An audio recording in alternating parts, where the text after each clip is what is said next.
کہ اس کے حضور استغفار کرو، وہ آسمان سے بارشیں نازل کرے گا، تمہیں بیٹے بھی دے گا، تمہیں مال بھی دے گا، لہلہاتے باغ بھی ہوں گے، چلتی نہریں بھی ہوں گی، معیشت کا پہیہ چل جائے گا اگر تم اللہ سے ڈرنے والے بن جاؤ گے۔ تو آج ہم کہتے ہیں یہ ہو فلاں ماہر اور فلاں شخص ہو تو پھر ہماری معیشت بہتر ہو سکتی ہے۔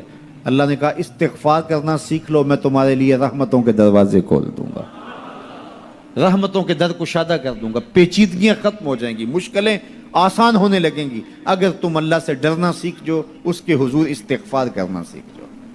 اور اگر تم ایسا نہیں کرو گے تو تمہارے اوپر نیچے سے عذاب نازل ہوگا۔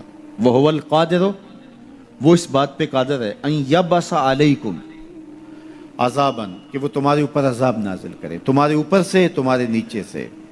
اللہ اکبر۔ اوپر کا عذاب کیا ہے کہ آسمان سے پتھر برسیں، نیچے کا عذاب کیا ہے زلزلے آئیں، یا پھر زمین فصل دینا چھوڑ جائے، زمین بنجر ہو جائے، یہ نیچے کا عذاب ہے۔ حضرت عبداللہ ابن عباس رضی اللہ تعالیٰ عنہ فرماتے ہیں اوپر کا عذاب یہ ہے تمہارے حکمران نااہل ہوں، اور نیچے کا عذاب یہ ہے تمہاری اولادیں نافرمان ہو جائیں۔ یہ اوپر اور نیچے کا عذاب ہے جس میں تمہیں مبتلا کر دیا جاتا ہے۔ یہ کب ہوتا ہے؟ جب تم اللہ کے حکموں کے نافرمان ہو جاؤ۔ جب چند لوگ اللہ کے نافرمان ہو جاتے ہیں تو پھر ان چند لوگوں کو انفرادی اذیتوں میں اور مشکلات اور پیچیدگیوں میں مبتلا کیا جاتا ہے۔ لیکن جب کوئی قوم من حیث المجموع اللہ کے حکموں کو توڑتی ہے اور اس کے حکام سے روح گردانی کرتی ہے تو پھر پوری قوم کو مشقتوں میں، اذیتوں میں، تکلیفوں میں مبتلا کر دیا جاتا ہے۔ اس کا علاج کیا بتایا؟ استغفار۔ حضرت نوح علیہ السلام نے جو اپنی قوم سے کہا تمہیں مال بھی ملے گا، تمہیں دولت بھی ملے گی، تمہیں بیٹے بھی ملیں گے، سرسبز جو ہے وہ باغات بھی نصیب ہوں گے، ان کی شاخیں پھلوں سے لدی ہوئی ہوں گی، چلتی ہوئی نہریں اور برستی ہوئی بارش، ساون کے نچڑتے ہوئے بادل، اور ماحول کی خنکیاں اور خوبصورتیاں اور جمال اور لہلہاتے ہوئے سبزے، اور تمہارے اوپر ہر طرح کی عنایات برسیں گی اگر تم اللہ سے ڈرنا سیکھ جاؤ گے اور اللہ کے حضور استغفار کرنا سیکھ جاؤ گے، تمہیں خوشحال اور خوبصورت زندگی عطا کر دی جائے گی۔ اللہ اکبر۔ لیکن اگر تم ایسا نہیں کرو گے تو تمہاری معیشت تنگ کر دی جائے گی۔ استغفار کریں، تقوی کے خوگر ہو جائیں، شکر کرنے کی عادت ڈالیں۔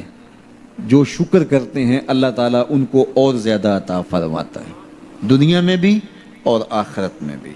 اس طرح دوسروں کی پریشانیاں دور کریں، اللہ آپ کی پریشانیاں دور کرے گا۔ بانٹنے کا مزاج پیدا کریں، آپ کے پاس جو بھی ہے بانٹ دیں، علم ہے تو بانٹیں، خوشیاں ہیں تو بانٹیں، آپ کے پاس دولت ہے تو لوگوں کے دکھ اس دولت سے دور کرنے کی کوشش کریں۔ جب آپ بانٹنا شروع کر دیں گے تو آپ کا رب آپ کو عطا کرنا شروع کر دے گا۔ یہ بات ہو نہیں سکتی کہ انسان کی زندگی میں مشکل نہ ہو۔ جب انسان کو پیدا کیا گیا تھا، اس کا خمیر گویا گیا تھا، تو 39 دن تک اس کے خمیر پر مٹی جو گوندی گئی تھی انسان بنانے کے لیے، اس پر 39 دن دکھوں کی بارش ہوئی تھی اور ایک دن خوشیوں کا می برسا تھا۔ تو انسان کی زندگی میں خوشیاں اور غم اس تناسب سے ہیں۔ لَقَدْ خَلَقْنَا الْإِنسَانَ فِي قَبْضٍ، انسان کی زندگی مشقتوں کا مجموعہ ہے، حالات کی تلخیوں کے سے مقابلہ کرنا پڑتا ہے۔ لیکن حالات مشکل ہو جائیں تو ان سے نکلنے کا راستہ کیا ہے؟ تو سنیے قرآن کیا کہتا ہے، وَمَن يَتَّقِ اللَّهَ يَجْعَلْ لَهُ مَخْرَجًا وَيَرْزُقْهُ مِنْ حَيْثُ لَا يَحْتَسِبُ، جو اللہ سے ڈرنے لگ جاتا ہے، تقوی اختیار کر لیتا ہے، تو پھر اللہ تعالیٰ جل شانہ اس کے لیے مخرج پیدا کر دیتا ہے، یعنی اس مصیبت سے نکلنے کے اللہ راستے دیتا ہے۔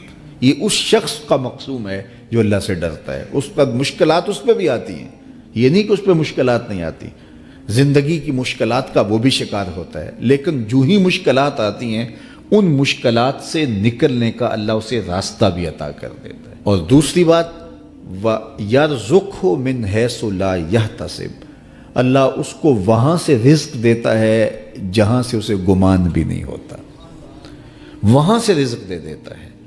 بندہ تو یہ کہتا نا کہ مجھے یہاں سے ملے گا، یہاں سے، ایک بندے کی منصوبہ بندی ہے، لیکن جو اللہ سے ڈرنے والا ہوگا اللہ اس کو وہاں سے رزق دے گا جہاں اسے گمان بھی نہیں ہوگا، خیال بھی نہیں ہوگا کہ یہ راستہ بھی حصول رزق کا ہو سکتا ہے۔ تو یہ میرے رب کا وعدہ ہے اور میرے رب کے وعدے سچے ہیں۔ تو جب تم اللہ سے ڈرنے لگو گے تو یہ تخت و تاج، یہ دنیا کی عزتیں، یہ تمہارے قدموں میں ہوں گی۔ اس سے ڈرنے کا نتیجہ ہے جو تمہارا رب تمہیں عطا فرمائے گا۔ حضرت عمر رضی اللہ تعالیٰ عنہ کی خدمت میں ایک شخص آیا، اس نے کہا میرے ہاں اولاد نہیں ہے، تو آپ نے کہا استغفار پڑھا کرو۔ ایک دوسرا شخص آیا کہ صاحب بارشیں نہیں ہوتی، فرمایا استغفار پڑھا کرو۔ تیسرا شخص حاضر خدمت ہوا اور کہا کہ ہمارے ہاں قحط کا عالم ہے، فرمایا کہ استغفار پڑھا کرو۔ تو کوئی پاس بیٹھا تھا، اس کے اٹھ کے جانے کے بعد کہا کہ مختلف لوگ مختلف سوال لے کر آئے اور آپ نے ایک ہی جواب دیا کہ استغفار پڑھا کرو۔ تو کہا میں نے اپنے طرف سے تھوڑا دیا، یہ تو میرے رب کا فرمان ہے۔ کہا وہ کیسے؟ کہا سورہ نوح پڑھو، فَقُلْتُ اسْتَغْفِرُوا رَبَّكُمْ۔ حضرت نوح علیہ السلام نے اپنی قوم سے کہا کہ اپنے رب کے حضور استغفار کیا کرو، اِنَّهُ كَانَ غَفَّارًا۔ اس کا نتیجہ کیا ہے؟ جب تم استغفار کرو گے تو وہ تمہارے گناہ بخش دے گا۔ ایک تو فائدہ اس کا یہ ہوگا، وَيُرْسِلِ السَّمَاءَ عَلَيْكُمْ مِدْرَارًا، آسمان سے موسلادھار بارشیں بھی برسیں گی، وَيُمْدِدْكُمْ بِأَمْوَالٍ وَبَنِينَ، اور اللہ تمہیں استغفار کی برکت سے مالا مال بھی کر دے گا، وَبَنِينَ، اور تمہیں بیٹے بھی عطا کرے گا، وَيَجْعَلْ لَكُمْ جَنَّاتٍ وَيَجْعَلْ لَكُمْ أَنْهَارًا، تمہیں باغ بھی عطا کرے گا اور تمہیں چلتی ہوئی نہریں بھی عطا فرمائے گا۔ آج میں سمجھتا ہوں کہ پاکستانی قوم کو اجتماعی استغفار کی ضرورت ہے۔ آپ کے دریاؤں کا پانی سوکھ گیا، استغفار کریں گے اللہ تعالیٰ ان کو پانیوں سے مالا مال کر دے گا، بارشیں ہوں گی، قحط سالیاں دور ہوں گی، بے اولادوں کو استغفار سے اولاد نصیب ہوگی، اور معیشت کی بہتری جو ہے وہ استغفار کے ذریعے سے ہوتی ہے۔